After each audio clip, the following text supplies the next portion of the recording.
Think of your life as sort of like a dresser, and each drawer is like a different category. So maybe one's like family, one's romantic life, one's work, one's personal passion and hobby or whatever. And at different times you basically like have different drawers open and different drawers closed. That doesn't mean that like the drawers are going away, right? If your like romantic one is closed and your like work one is open, it's like, it just means for now.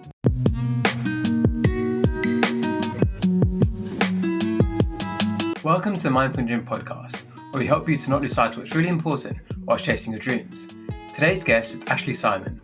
She's the Director of Creator Marketing at Medium. She's in charge of the strategy for several 100,000 writers on the massive online writing platform. Over her career, she's worked at MTV, Foursquare and Upworthy, before spending some time as an independent marketing consultant. On top of all of this, she's a qualified yoga instructor and mother of 1 and soon to be 2 children. She has some really great analogies throughout this interview, and I'm sure you're going to love it. Pay particular attention to the dresser story, and I think many people can relate. Enjoy listening. Welcome, Ashley. It's great to have you on. Thanks for having me. I know it's been really busy for you recently, so I really appreciate you coming on. Is it slowing down now? Is it a bit more relaxing? Yeah, we had a bunch of really big launches at Medium on the creator side, so it was a really busy summer, but it's definitely slowing down a little bit. I've had a chance to like take a couple days of vacation, so I'm glad we're doing this mindfulness chat now and not 2 weeks ago, because I don't know how mindful I would have been, though perhaps that would have been instructive in and of itself. It's just like, do a mindfulness podcast at your peak insanity at work. But this is like one of the things I want to talk, like I think is very interesting is when I think about, you had asked me in previous conversations, like sort of how I think about balance. And I've always thought like balance is not something you necessarily find in a day to day. Like, it's not like, oh, every day has its balance beginning to end, but balance is found over longer periods of time. And you will have these times when your work is taking up a lot more time than personal, or personal is taking up more time than work. And I just think that's like the rhythm of the world. I think it's a hard thing to fight. And as long as it feels pretty balanced, I think I personally feel like I'm in a good place.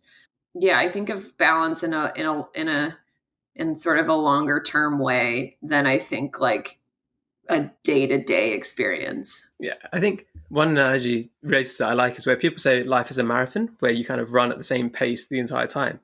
And I don't think it's like that at all. I think it's more like you have a sprint, you take a rest, you have another sprint, you take a rest.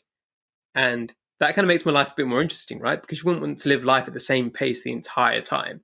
You have some periods that are fast, some periods are slow, and you just find that balance in that way. And I always think too, I think that's right. And I always think of my life as like, I once had this therapist that had this great analogy that was like, think of your life as sort of like a dresser, and each drawer is like a different category. So maybe one's like family, one's romantic life, one's work, one's personal passion and hobby or whatever.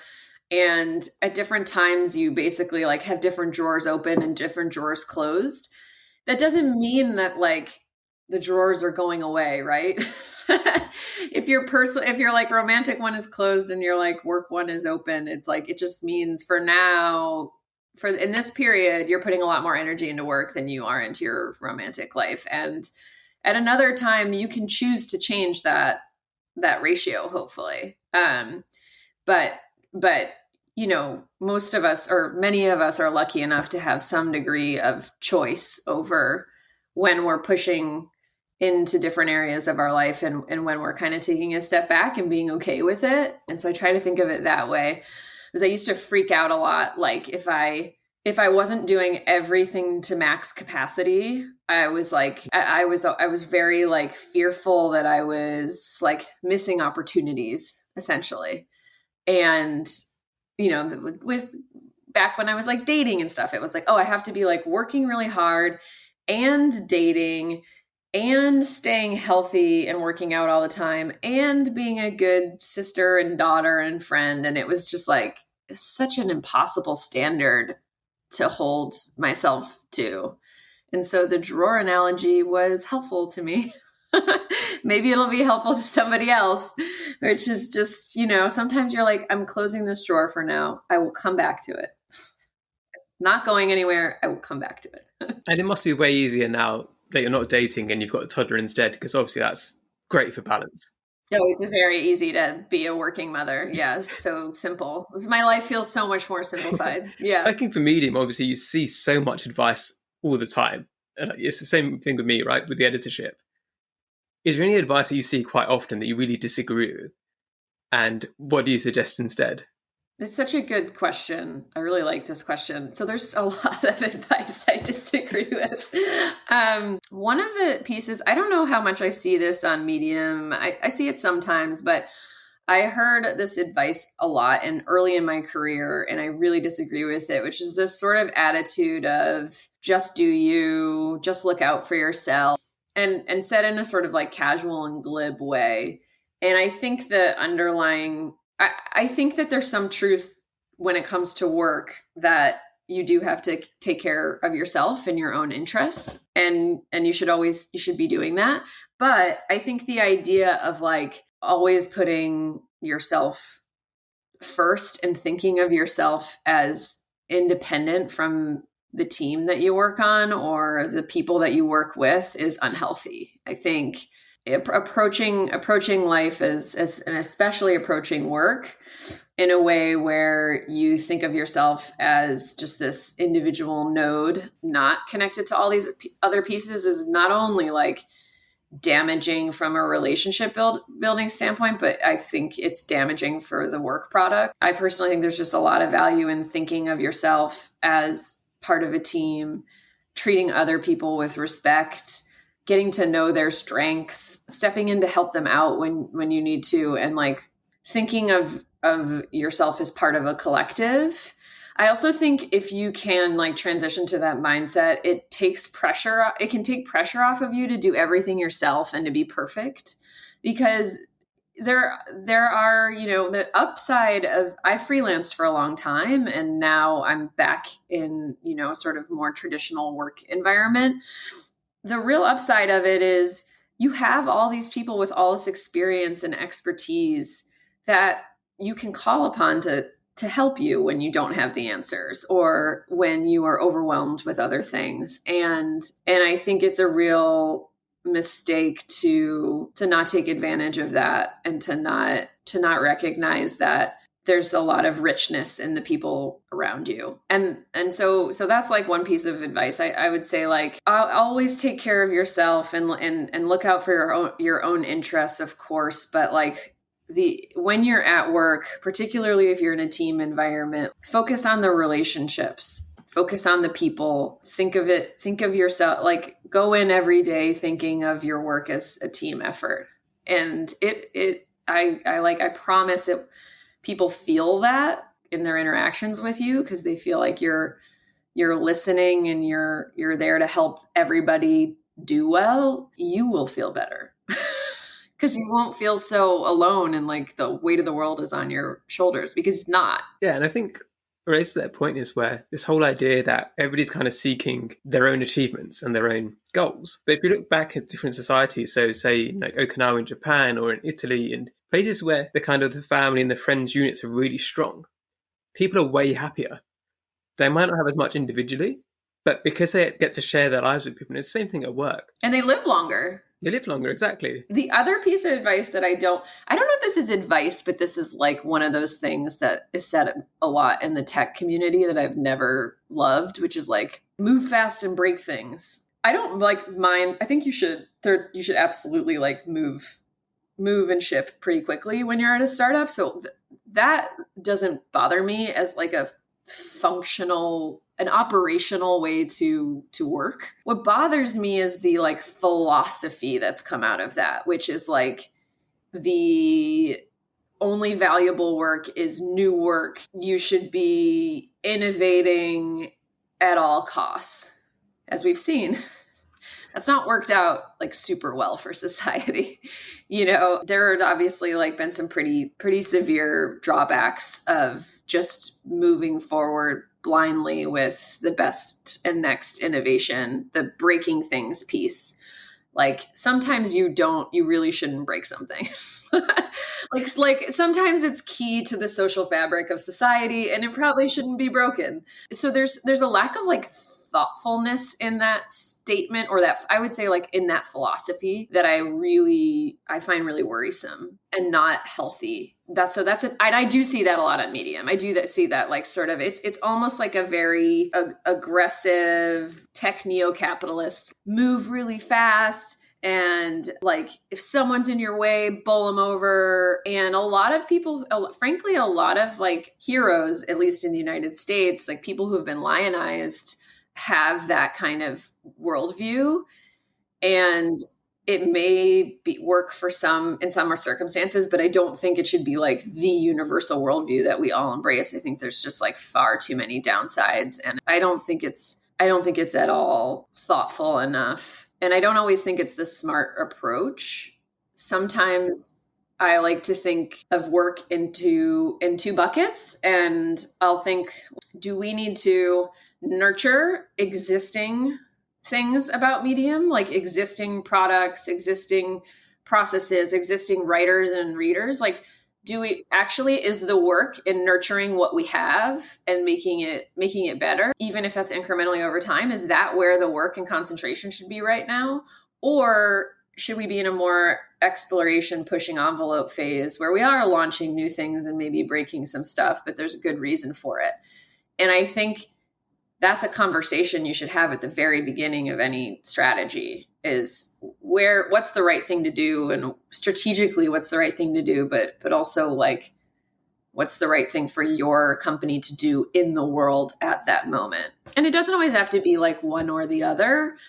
I don't mean to say that there's a trade-off, but I do think it's healthy to lean in one direction for at least a couple quarters and then lean in another direction. And that nurturing piece, which like, God forbid you ever use the word nurture in a business environment, but like, I don't think it's valued nearly as much as it should be. Yeah. I think there's a few startups coming through now. So there's one in the UK called Octopus Energy, and their whole thing is about having the best customer service of any energy provider. And they don't have a HR department. So they're a unicorn, they're worth billions. But the whole thing is about how do we hire people and then trust them and give the responsibility, saying, look, we've hired you, we know you're good. Like, we'll kind of keep an eye on you a bit, but we trust you, like, do what you can. And the kind of collaborative aspect of, we're all working towards the same thing of, we want to be the best energy provider in terms of keeping customers happy by providing the right kind of service. And some of those companies are taking that different approach of, like, instead of like, how do we innovate, how do we create amazing new things, it's about how do we have those really strong relationships. And some of those companies are doing really well because of that. Totally. I mean, it's a strategy, right? You can say, do I want to create something brand new that creates a new market or creates a new product? Or do I think there's existing products and markets that just frankly aren't great? And I could make the customer experience better, or I can make the product itself better. I think both of those are really interesting to think about. And I feel the conversation is not often enough about how do we nurture and make better the existing things in our society that are actually super worthwhile and we need to have and we need to make better. And instead it can really veer towards this sort of, worshiping at the altar of innovation and change at all costs. And I think that's shifting a bit. I do think, like, with everything that's gone on with Facebook and social media, I think there's some shifting in that attitude, but I still find it to be the predominant attitude. Hi everyone, I hope you're enjoying the episode so far. I want to take a quick break to ask you to check in on yourself. There's many people struggling with balance, and there's nothing to be ashamed about. The tips that my guests and I share can hopefully help you along the way. But if you already feel overwhelmed or burnt out, it's probably best that you ask somebody for help too. For some, this might be a friend or family member, but others might feel like they have nobody they can talk to. If you're one of these people, check out the link in the show notes. It's for United for Global Mental Health. They've got helplines all across the world with people willing to listen on the other side. It's important to let somebody know how you're feeling. Now, back to the show. You mentioned yourself how, like in the past, or even in the last couple of weeks, you've had this very moving fast and kind of extreme levels of work almost. Did you have a particular point in the past where it was like a breaking point where, I guess because you followed the same kind of idols that you're talking about now, where working at all costs, did you ever have a point in the past where you really struggled to dial it back in again and maybe close the work drawer a little bit to focus Yeah. on other Oh, of things? course. And I still do. I still do all the time. All the time. I think I'm a lot better at doing it, but I still do. I haven't found the secret sauce. I think there have been times in the past where I have convinced myself that one, my whole value is tied to my work product, which is, as a person, my whole value is tied to my work product, which is not healthy. And I think I've done a lot of work to really move away from that, and I don't feel that way on a regular basis. But there's, of course, still times where, like, I'm still an ambitious person, right? And so there are definite times where I think, oh, I need to do X, Y, and Z to prove that I'm the best in this job, or that I'm, I absolutely still have those thoughts that linger up. I think I'm just better at moderating them internally and doubting them and sort of saying, like, you know what, is that something it's so crazy to think about this, but it wasn't until my like late 20s that I realized that, like, I don't have to believe all my thoughts. Like it's like sad that it took me that long. So now I'll have those thoughts and I'll be like, oh, is that true? Like, just because it's coming from me doesn't mean it's true. And I don't think I ever knew that before. I would just, everything that was coming in, I would take as truth, right? And it was very overwhelming. So it was like, oh, you're not working hard enough. You're never going to be successful. And I was like, that's true. And I just would like absorb that and keep on moving. Now I'm better at hear that stuff comes in through my own head. And I'm like, wait, hold on. Is that true? Like, do I believe that? How do I want to deal with this feeling, emotion, thought? And so that's been the biggest change for me over the last really like decade, is being able to do that on a more regular basis, as opposed to my 20s and before that, which was just full of me just being like totally controlled by like my amygdala and frankly, a lot of thoughts that were my own thoughts that weren't really right. They were things I was absorbing from my workspace or my parents or society at large, and whatever the case may be, my own bullshit. And I was just sort of just not ever questioning and stopping and just like absorbing it all and moving. And that I really rarely do anymore. And it has made me a much happier person. I think there's something which is like a Buddhist philosophy about the first and second dart. So the first dart is where you just react. Like that's your human reaction. Like as an animal, it's the like lizard brain, whatever it is. You see something scary, you feel scared. You see something that makes you angry, you feel angry. But the second dart is how you react to that feeling. And I think that's what you're kind of getting a lot better now at dealing with, is that, okay, I feel this way. Should I be feeling this way? Is this the right thing? Because if you just accept I should be angry or I should be upset with myself, I should feel shame, you're missing a chance there, because that's your chance to pause and be like, actually, no, I can choose not to feel this way. I have the power to stop that.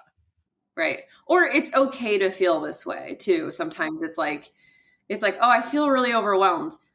Maybe that's because I just have a lot going on, and it's okay to just, as opposed to having to fix it or give it like grasp onto it really hard. Sometimes I'm just like, I'm just overwhelmed, because anyone would be overwhelmed in my circumstance. Then you can move, I think, more quickly in a state of compassion for that emotion, as like, it's like, okay, it's totally reasonable that I feel this way, and I'm not going to feel this way forever. But of course I do. Of course I do. And sometimes I think that pause period is a period for me to be like, do I even believe what I'm telling myself, or what's going on? Or is this an emotion that I want to claim, or I think is real? And then if I decide, yes, it is, then instead of being like, I have to fix it, or I'm a bad person, or I'm a weak person, I try to just move much quicker into compassion and say, oh, it's really reasonable to feel this way. Of course you feel this way. It's okay. And then I'll usually tell someone I feel that way, which I also used to not do, like a close friend or my husband, or maybe even sometimes someone at work. I'll just be like, oh, it's, I'm having a hard time. I don't need you to fix it, but I just need to tell someone that I care about that, like, I'm having a hard time and that's where I'm at. And sometimes that makes me feel so much better to just tell someone. I think that helps so much of the shame side, isn't it? Is when you feel overwhelmed, but you don't tell people because you feel like you're going to be judged or embarrassed or like that. Whereas when you tell people and they want to help you or they're compassionate about it, it just makes you realize, actually, I don't need to be ashamed about this, because sometimes, like you said, you can be your own worst enemy in terms of you have beliefs, but somebody else from an external perspective, like, no, that belief is rubbish. Like, you shouldn't feel that way. Everything's going to be okay. You're not a failure. You're not whatever you start telling yourself. But sometimes it's hard to do that to yourself, and sometimes objective perspective really helps. I'm a big fan of having really close friendships in your life where you both created the space to just be vulnerable and just be like, oh, I don't need you to fix this, but really been really important for me as like a newish mom. Like, I have a 2-year-old. Like, sometimes I just need to talk to another parent who also has a little kid and be like, I'm so tired. I don't want to change anything about my life. I'm not complaining about my life. It's just like, oh, I'm tired. Like, man, you just kind of need to get it out and talk to someone who understands what that's like. Do you think you're starting to find the right balance now because you are pulling back from some of the overwork, I guess? Or is there, like, if you could kind of make your ideal lifestyle, what would that look like in terms of the balance between work and home life? I actually think I have a pretty good balance between work and home life, even when I'm in heavy sprint mode. Like, obviously it is better when I'm not, when I have more headspace to put into like my family and my relationship with my husband. Like, that there are times when I have more time and there's more quote unquote balance there. But I will say I try to set fairly clear boundaries that are rules I just try to not break, so that even it doesn't matter if it's really busy at work or not. It's just like, so for example, like when my daughter comes home, I spend time with her, play with her. My husband and I give her a bath and we read her books before she goes to sleep. 95% of the time I will stick to that rule. Like, it would have to be something that was really, really important for me to say, oh, I'm not going to do that tonight. I'm going to work instead. Setting some like really clear boundaries around when the things that work absolutely will not disrupt for you is important, I think, both for yourself and just for your relationship with your employer or your boss or whatever. It's like, I'm not going to be working during these times.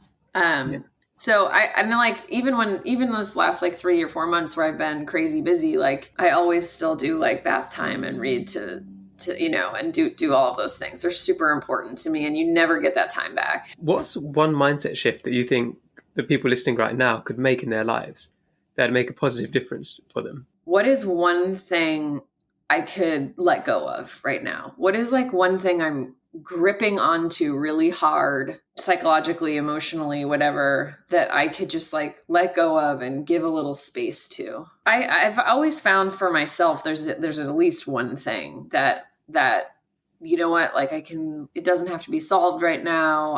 It's not going to be perfect. And so that's become kind of a practice for me, is doing that every couple of weeks and just being like, what am I like grasping onto really hard that's not necessary? It's not helpful. It's not time sensitive and yet I'm allowing it to take up a lot of headspace and stress and et cetera. And it's like, no, like, can I put this aside? So that's a practice that's been really helpful for me.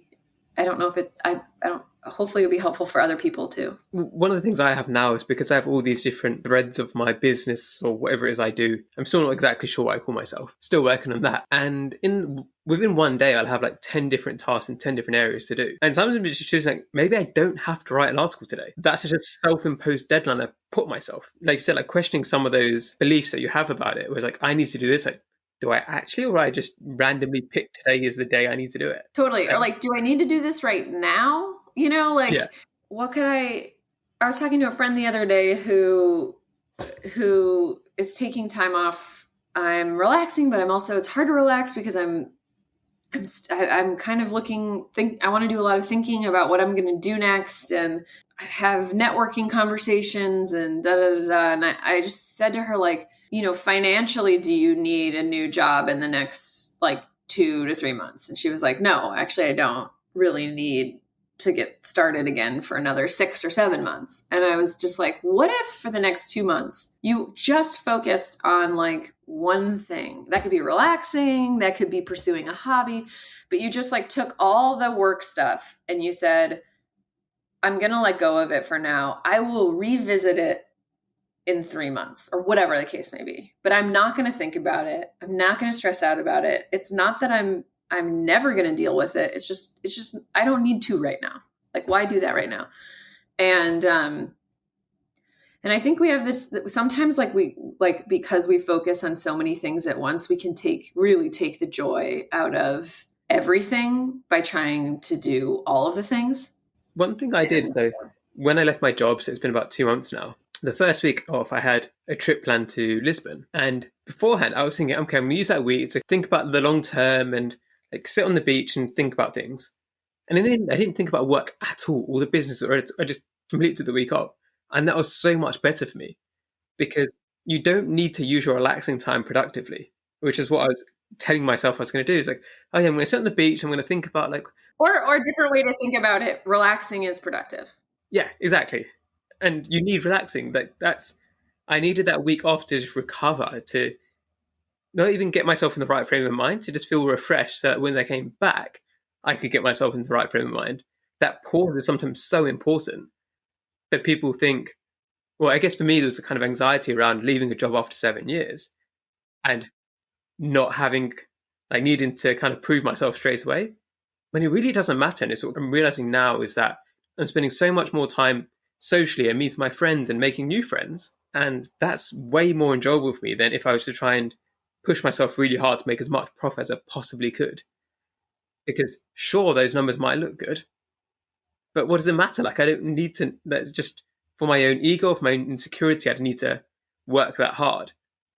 Me, kind of the whole point of things of me, what I'm doing now is that I don't need to work that hard. I can really pick my battles and then do things like this, which the podcast isn't earning money, but it's fun. And I get to talk to people like you, and it's enjoyable, right? That's what life is about for me. I was reading something the other day about how millennials like don't have hobbies, like we're the first generation to like not in a while to like not really have hobbies. And it made me really sad.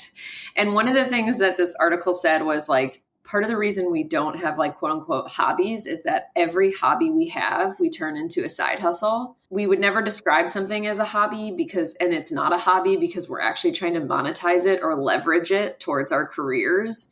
And so there's just so few people in our generation who have something they do just for the fun of it. And it super bummed me out. Like, and in past lives, I'm very guilty of doing exactly this thing.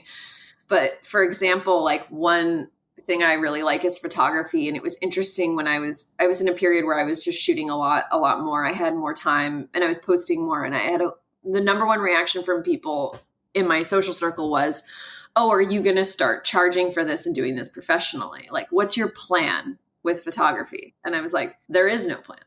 I do it because I enjoy it. And that's the beginning, middle, and end. And it's just so interesting that everyone's response was sort of like, oh, you're getting really good. How are you going to monetize this? Or like, how are you going to leverage this? And I think that's actually a relatively new phenomenon. The example I always use for this is, so when I was in Like, I was doing karate a lot before, and it's like national squad and all that kind of stuff.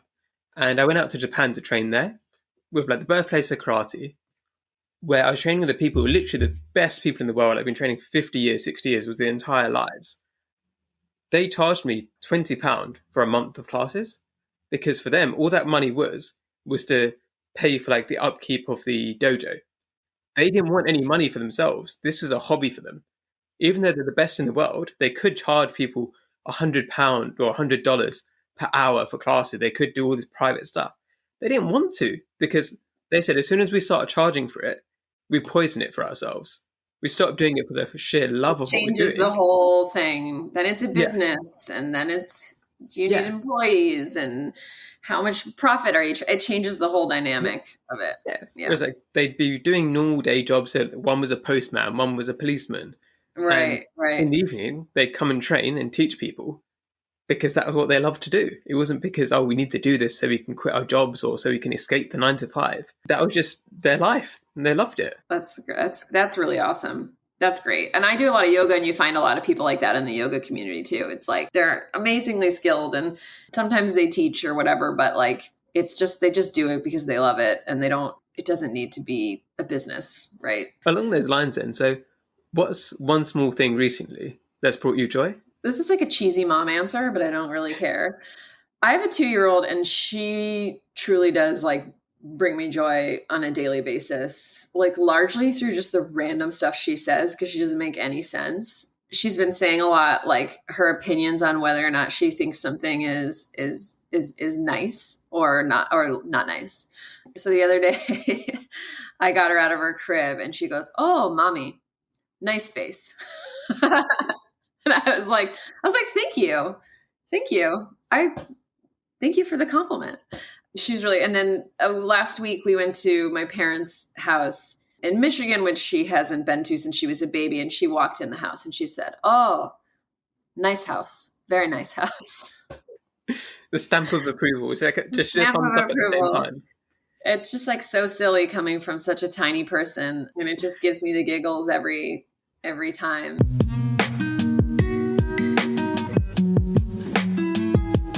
If you're listening on Apple Podcasts, I'd love it if you could leave me a 5-star review. It really helps to get the message out further. Wherever you're listening, it would be awesome if you could subscribe and to share on your social media channels. If you want to see more of my work and advice, you can find all of the links in the show notes. Thank you again for listening, and I hope you have a lovely day.